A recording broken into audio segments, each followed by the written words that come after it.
السلام علیکم ورحمۃ اللہ۔ الحمد للہ وکفا وسلام علی من لا نبی بعد۔ اللہ مہربان کے فضل و کرم سے ہمارا آج کا سبق سورہ النساء کی آیت نمبر 176 ہوگا، 176، اور یہ سورہ مبارکہ ختم بھی ہو جائے گی آج۔ قرآن پاک کھول لیجئے۔ اعوذ باللہ من الشیطان الرجیم، بسم اللہ الرحمن الرحیم۔ یستفتونک، یا کے معنی وہ، اور آخری کا کے معنی آپ سے، اور میں نے بتایا تھا الف سین سے یا سین سے یا تا سین سے آ جاتی ہے تو اس کا معنی طلب کرنا ہوتا ہے، پوچھنا۔ اور جو لفظ بچا روٹ ورڈ، اس میں فا تا اور واؤ بچا، جس کا معنی ہے اردو کا لفظ اس کے ساتھ لنک کریں فتویٰ، فے تے واؤ چھوٹی یہ کھڑا الف، فتویٰ۔ یہ آپ پہلے بھی پڑھ چکے ہیں کل پرسوں کے سبق میں۔ یستفتونک، وہ سب آپ سے فتویٰ پوچھتے ہیں، وہ سب آپ سے سوال پوچھتے ہیں۔ قل اللہ، قل کہہ دو، اللہ سبحانہ و تعالی، یفتیکم، تمہیں حکم دیتا ہے، تمہیں فتویٰ دیتا ہے، وہی لفظ ہے یہ۔ فی الکلالہ، کلالہ کے بارے میں، کلالہ ایک عربی کی ٹرم ہے، اس کے بارے میں وہ پوچھتے ہیں۔ آپ نے سوال میں دیکھا کہ وہ پوچھتے ہیں، بس اتنا تھا، لیکن اللہ نے جب جواب دیا تو فرمایا اللہ تمہیں کلالہ کے بارے میں حکم دیتا ہے، یہ کہہ دو۔ اس کا مطلب ہے کہ انہوں نے کلالہ کے بارے میں پوچھا تھا۔ تفسیر میں بتائیں گے کلالہ کیا ہوتا ہے انشاءاللہ۔ ان امرؤم، ان اگر، امرؤم مرد، کوئی مرد، اگر کوئی مرد ہلاکا، ہلاک ہو جائے، فوت ہو جائے۔ ہلاکا کو دیکھیں تو لام کے بعد الف لگا دیں تو ہلاک بن جائے گا اردو کا۔ لیسا، نہ ہو، لہو، اس کی، والدن، کوئی اولاد، والدن ولہو اختن، اور ہو اس کی ایک بہن، اختن بہن۔ فلہا، تو اس بہن کا ہے۔ لہا جو ہے یہ مؤنث کا صیغہ ہے، اس کو یاد رکھنے کے لیے جیسے ہم رضی اللہ تعالی عنہا صحابیہ کے نام کے ساتھ اور رضی اللہ تعالی عنہ صحابی کے نام کے ساتھ لگاتے ہیں، تو جو ہا ہے یہ مؤنث کی ضمیر ہے۔ فلاحا تو اس کے لیے ہے، کس کے لیے؟ اس مؤنث کے لیے۔ کس مؤنث کا ذکر ہے؟ بہن کا۔ نصف، نصف، آدھا، ما، جو کچھ، ترک، اس نے چھوڑا۔ ترک، ترکہ جو ہوتا ہے، جو فوت ہونے کے بعد جائیداد بچتی ہے، اسے کہتے ہیں،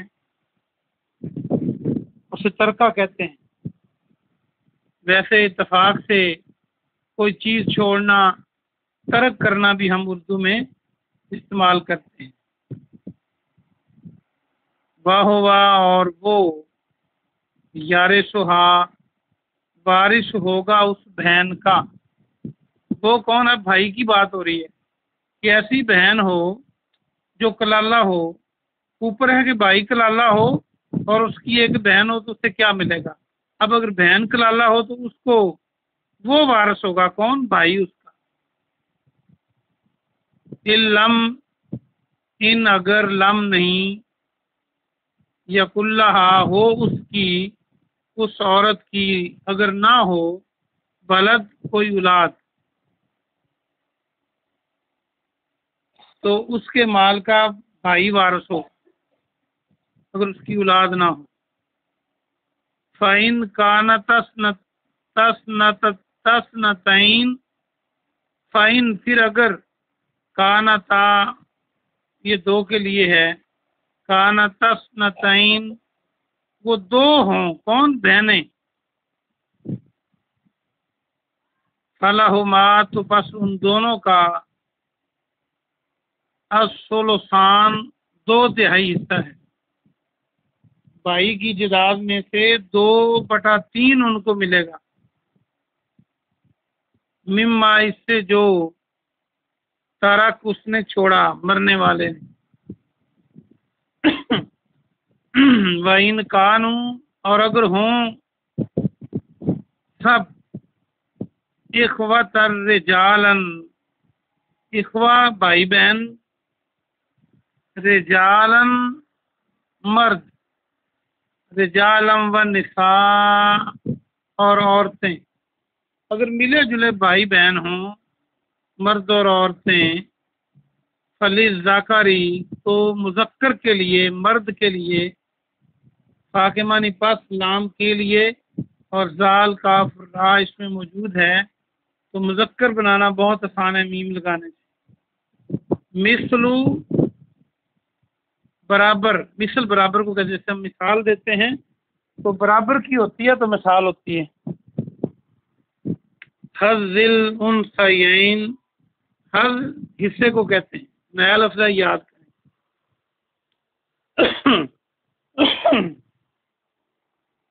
الانثیین دو عورتوں کے. عام جائیداد میں بھی ایسے ہی ہوتا ہے کہ بھائی کا حصہ 2 بہنوں کے برابر ہوتا ہے. یبین اللہ بیان کرتا ہے اللہ لکم تمہارے لیے ان کے تضلوا تم گمراہ ہو جاؤ. بریکٹ میں کریں تم گمراہ نہ ہو جاؤ. نون کو بریکٹ میں کریں نہ.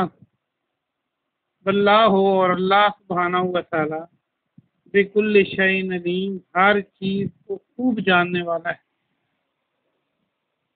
ہر چیز کا کل چیز کا خوب علم رکھنے والا ہے.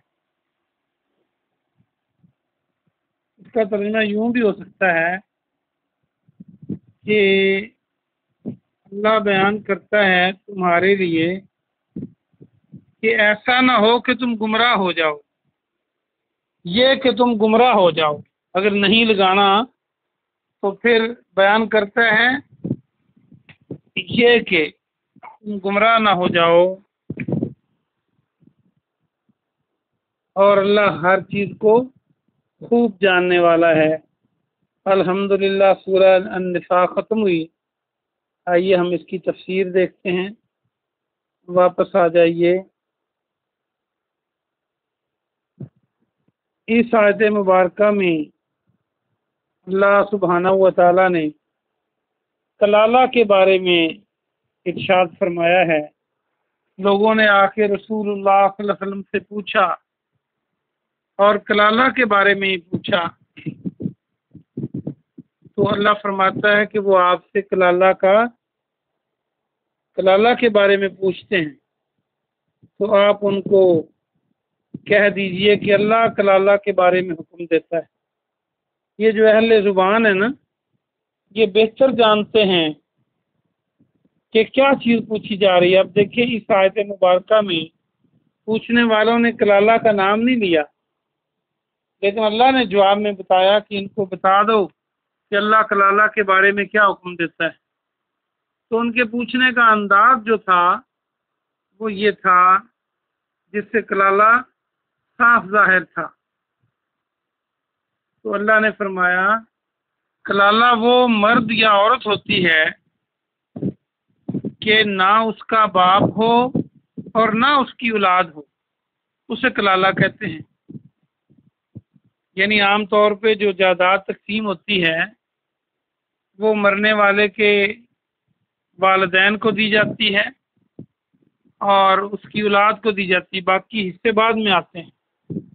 تو یہاں پر جس کا باپ نہ ہو اور اس کی اولاد نہ ہو وہ کلالہ ہے، اور اگر اس کی ایک بہن ہو مرنے والے کی جو مرد ہے اس کی صرف بہن ہی بہن ہے تو اللہ فرماتا ہے اس کی پوری جائیداد میں سے نصف حصہ بہن کو ملے گا۔ عام طور پہ ایسے نہیں ہے، آپ کو پتا ہو جب بہن بھائی بیٹے بیٹیاں ہوں تو پھر ایسا نہیں ہے، والدین ہوں تو جو اس نے چھوڑا اس کا آدھا حصہ اس بہن کا ہوگا، اور اسی طرح اگر بہن کلالہ ہو اور اس کا ایک بھائی ہو تو وہ اس کی ساری جائیداد کا وارث ہوگا۔ یہ وہی اصول ہے کہ بہن کو نصف اور بھائی کو پورا۔ مرنے والی بہن جس کی اولاد نہیں ہے، کلالہ ہے، اس کے بھائی کو پورا حصہ مل جائے گا، پوری جائیداد مل جائے گی۔ اور اگر اس کی دو بہنیں ہوں یعنی تو ان دونوں کا 2/3 حصہ ہے۔ اب پھر مذکر کی بات ہو رہی ہے کہ اگر مرنے والے کی ایک بہن کا پہلے بتا دیا تو اس کو نصف ملے گا، اگر 2 بہنیں ہوں اور وہ بندہ ہو کلالہ ہی تو ان دونوں کو 2/3 ملے گا، جائیداد کے 3 حصے بنائے جائیں گے، 2 بہنوں کو دے دیے جائیں گے۔ اور اگر وہ بھائی بہن مرد اور عورتیں ملے جلے ہوئے ہوں یعنی مرنے والے کے جو بھائی بھی ہیں بہنیں بھی ہیں تو پھر ان کو اسی طریقے سے ملے گا کہ ایک مرد کا حصہ 2 عورتوں کے حصے کے برابر ہوگا۔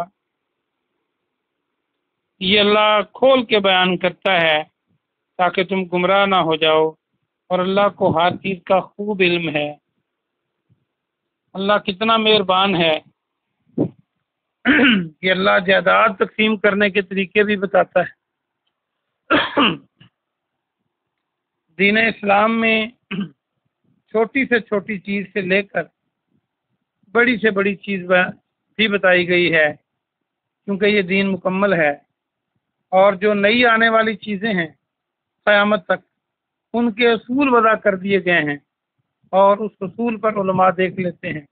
اللہ پاک سے دعا ہے کہ اللہ پاک آپ کو اور مجھے عمل کی توفیق عطا فرمائے، اور ہمیں جائیداد کی تقسیم میں قرآن کے مطابق انصاف کرنے کی توفیق عطا فرمائے، چونکہ قرآن مجید میں پیچھے آپ پڑھ چکے ہیں جہاں جائیداد کے حصوں کا ذکر ہے، بہن بھائیوں کا، والدین کا، سب کا، اس کے آگے ہے یہ اللہ کی حدیں ہیں، جو ان حدوں کو پامال کرتا ہے اللہ ان کو ہمیشہ ہمیشہ جہنم میں پھینکے گا۔ تو یہ ہمیں بہت خیال کرنا چاہیے کہ ہم اللہ کی نافرمانی نہ کریں۔ سبحان ربک رب العزت عما یصفون والسلام علی المرسلین والحمد للہ رب العالمین۔